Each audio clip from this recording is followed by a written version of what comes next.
Over the last week, we've been bringing you live interviews with local doctors to answer your questions about COVID-19. This afternoon, we're joined by Dr. Hugh Jackson. He's with Mercy Hospital in Rogers, where he is the emergency department director. Doctor, thanks for being with us. Do it. First question we have for you. We've heard the governor talk about personal protective equipment a lot over the last couple of weeks.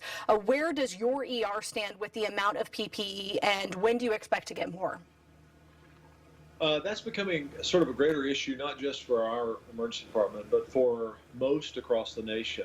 As we're deciding this process is progressing and how we protect our patients and ourselves, that's becoming a very timely question from moment to moment. So at present, we have our supplies in hand. That will change, I'm certain, like everyone, but we at present do seem to have appropriate equipment, and we continue to look at who needs to be protected and how, and that's going to determine how we preserve that we have, because it's going to last a bit longer, as we know. What kind of different pieces of equipment are used by doctors when fighting COVID-19 if they're presented with a positive case? Yeah, well, you know, the first part of the prevention, of course, is what has been, fortunately, spread to most people. Doctors are no different, and that is good hand hygiene, being aware of droplets from those that may generate it, whether it's the patient or ourselves. And so, first of all, it's just hand hygiene. And then beyond that, of course, we can use anything from gloves to certain types of masks to eye protection like shields.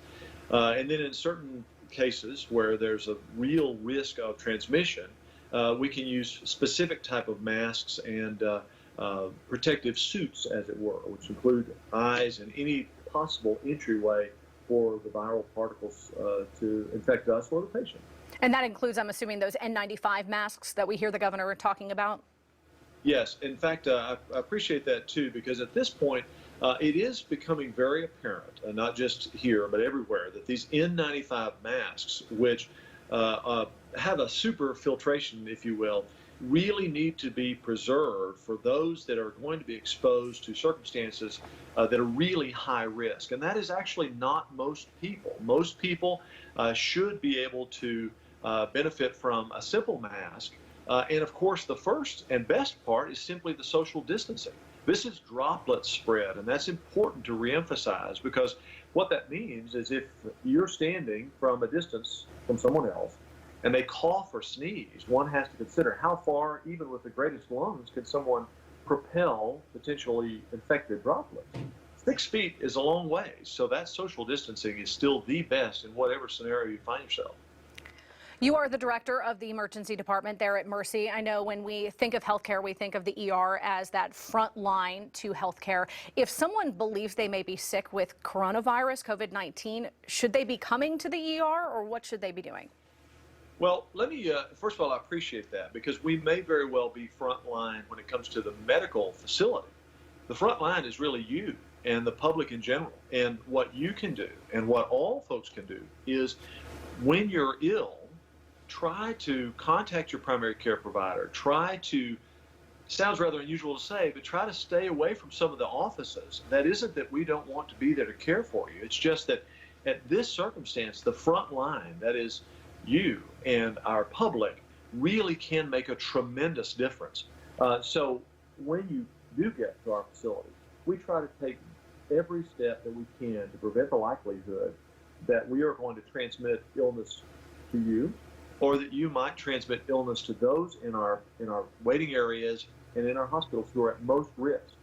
And the best way that we know to do that at present is, as was mentioned on some of the programs, we're limiting visitors. We're limiting any type of exposure, and we again ask for public understanding, because we rely on you to prevent this. And one of the best ways that you can do it is to try not to inevitably or involuntarily, bring it to a facility. And if you don't have it, to try to protect yourself and your family from getting it, though we're doing our best to prevent that. Yeah.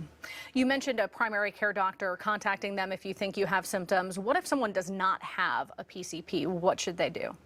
Well, fortunately, at this time, we have a lot of numbers, I think, that have been presented for you.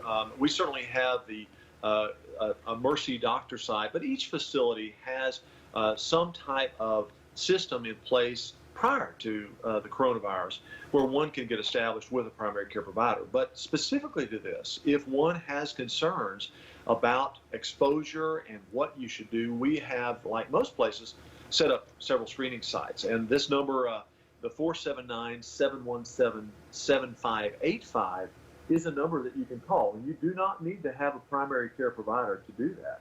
That's why that's set up to help you to navigate through this very chaotic time. And I know we have that phone number posted for people over on our website, 5newsonline.com, so if they want to look that up and if they need to call it, they can. To be clear, though, emergency rooms are still open for people that have non-COVID-19 emergencies, correct? Without a doubt, this has been an ongoing challenge to try to do the best we can to prevent exposures. But the reality is emergencies have happened, will happen, and are happening as we speak. And so if there is an emergent need that has nothing to do with a respiratory issue at all, please do not feel like the emergency facilities are not still available. We are still open and will be 24/7 to care for anybody with any need, emergent or perceived emergent. It's just that we're trying to help people to understand, be cautious. No, if you need an emergency physician, all of the facilities, including our own, are with open arms. That's great to hear. So we've seen reports of some middle-aged people whose COVID-19 cases are very severe. Is that something that someone in their 40s should be concerned about? Should they be more worried than, say, someone in their 20s? I think at present we have to be careful with worry.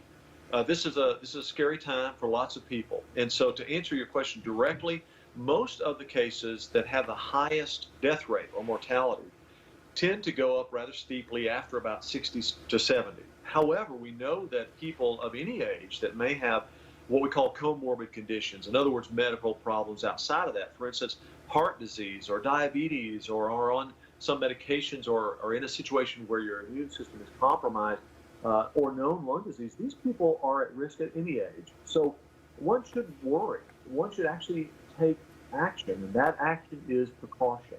And that's what we keep emphasizing here. So I think we need to speak against fear, which leads to irrational behavior, which leads to, well, doesn't lead to the right behavior on any of our parts. So we've got to be well informed, knowing we can and should take some action. And that's what we're talking about here. So no, not worry, just concern, just appropriate concern. All right, thanks for that insight. We appreciate it, Dr. Jackson. We'll have much more with the doctor coming up here after a short break. First, though, let's check in with Garrett for a look at your forecast. All right, Garrett, thanks. We are back now taking your questions about COVID-19 with a local doctor. We're joined by Dr. Hugh Jackson. He is the director of the emergency department at Mercy Hospital in Rogers. Doctor, let's start with this question from a viewer. If you are diagnosed with COVID-19, and we've heard that many people experience mild symptoms and they fight the virus at home, if you're instructed to go home, what kind of over-the-counter medication can you take to alleviate those symptoms? Well, at present, the only things that have been kind of identified as a potential difficulty, ibuprofen and Motrin products may not be quite as effective in this particular disease process as is Tylenol for those who can. But when it comes to other sort of symptomatic treatments, for instance, some of the Robitussin products or guaifenesin, sort of mucolytics and that sort of thing, those certainly have, I think, do play a role in helping to tolerate the symptoms. Of course, the best thing is, besides obviously rest, is lots of fluids and then lots of time. Just trying to take it easy to have those resources available, have people that can kind of help make sure that you're doing well. And most any over-the-counter medications at present, maybe Motrin would be a second choice at present. So there are some reports about over-the-counter cough medicine actually making some COVID-19 symptoms worse. Is that in fact true? Again, at this point, the important thing to know is that this is a novel or new coronavirus. Coronaviruses have been around forever, but as far as a new type of coronavirus, and in that regard, it may not behave a lot like we think some of its cousins might. Some of the other coronaviruses, some of the more intense ones, such as the SARS virus, the first one, the SARS coronavirus 1, Middle Eastern respiratory syndrome, some of those we look at, and we're trying to determine what exactly is this going to behave like. And in this time that we've had, this very short time, really, we're trying to base our recommendations not only on the ongoing studies of this coronavirus, but also its cousins, if you will, their behavior in the past. So that's going to change some. So yes, there is some speculation that some variations of presentation of this illness may not respond real well to mucolytics and certain cough products. So there is some validity as to how much and who all that's could be applied to. Unfortunately, we're still kind of waiting. And it sounds like that could change even from here on out, right? It probably will change from here on out. It seems like most recommendations that we've come up with, frustratingly enough, I understand, do seem to have some change. But at present, it doesn't appear to be harmful, and that's the key. That's good. I know we talk about the typical symptoms of COVID-19 being that fever, shortness of breath, and cough. How long after the onset of any symptoms like this do patients test positive? Well, the problem at this point is, at least initially, it appeared that there was some what's called viral shedding. In other words, there was still some ability to spread it up to even 30 days. But the thought is, at present, since it's usually about a week or so before you're really going to show any symptoms to speak of, the thought is 2 weeks is probably still the best general recommendation. And that's part of the recommendation to say quarantine for 2 weeks if you think you've been exposed. But that could be an individual variation. So the idea at present is for those that test positive and recover, one of the ways we can consider that the viral shedding has decreased is by retesting with something called this polymerase chain reaction, or PCR test. And typically the thought is if you get 2 of those that are negative at present, the likelihood of having any ongoing shedding is remote.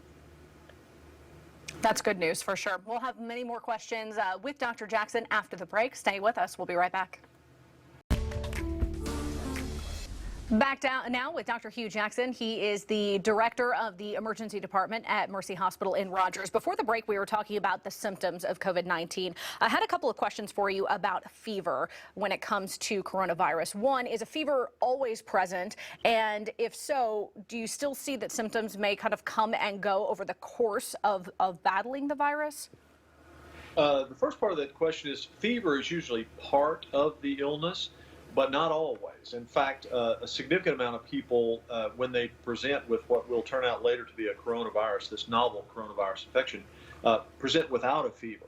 However, since it is a rather prevalent part of the disease process, that's why one of the things we ask for when we're screening people is, have you had a fever?